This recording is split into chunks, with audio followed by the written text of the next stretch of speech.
नवीन मालवाहतूक आणि पुरवठा धोरणामुळे नागपूर देशातील एक प्रमुख केंद्र म्हणून पुढे येत असून आज उद्घाटन झालेल्या अत्याधुनिक सुविधेमुळे उद्योग आणि उत्पादन क्षेत्राला मोठा फायदा होणार आहे असं मुख्यमंत्री देवेंद्र फडणवीस यांनी सांगितलं।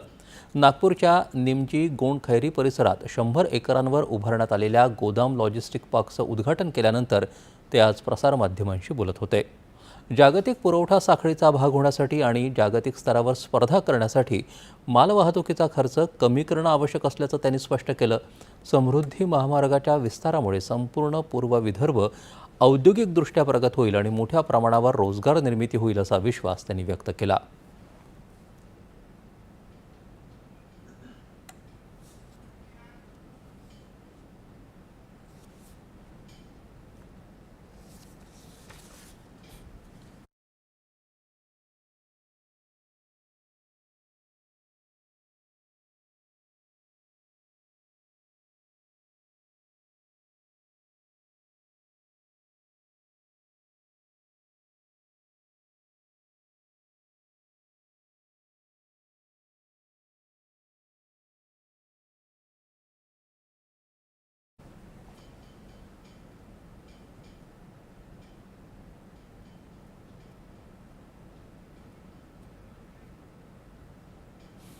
आपल्याला जर ग्लोबली कॉम्पिटिटिव्ह व्हायचं असेल आणि ग्लोबल सप्लाय चेनचा भाग व्हायचा असेल तर लॉजिस्टिकची कॉस्ट कमी करणं हे महत्त्वाचं आहे।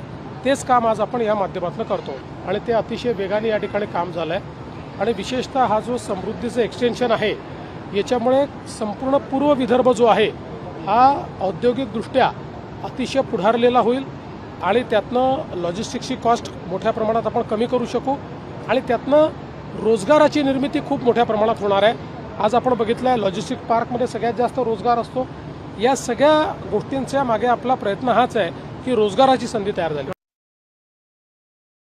केंद्रीय मंत्री नितीन गडकरी यांच्यासह अनेक मान्यवर उपस्थित होते। मालवाहतुकीत इलेक्ट्रिक वाहनांचा मोठ्या प्रमाणात वापर झाल्यास इंधन खर्चाच्या बचतीसह पर्यावरणाला देखील मदत होईल आणि पर्यायानं लॉजिस्टिक्सवर होणारा खर्चही कमी करता येईल असा विश्वास गडकरी यांनी यावेळी व्यक्त केला।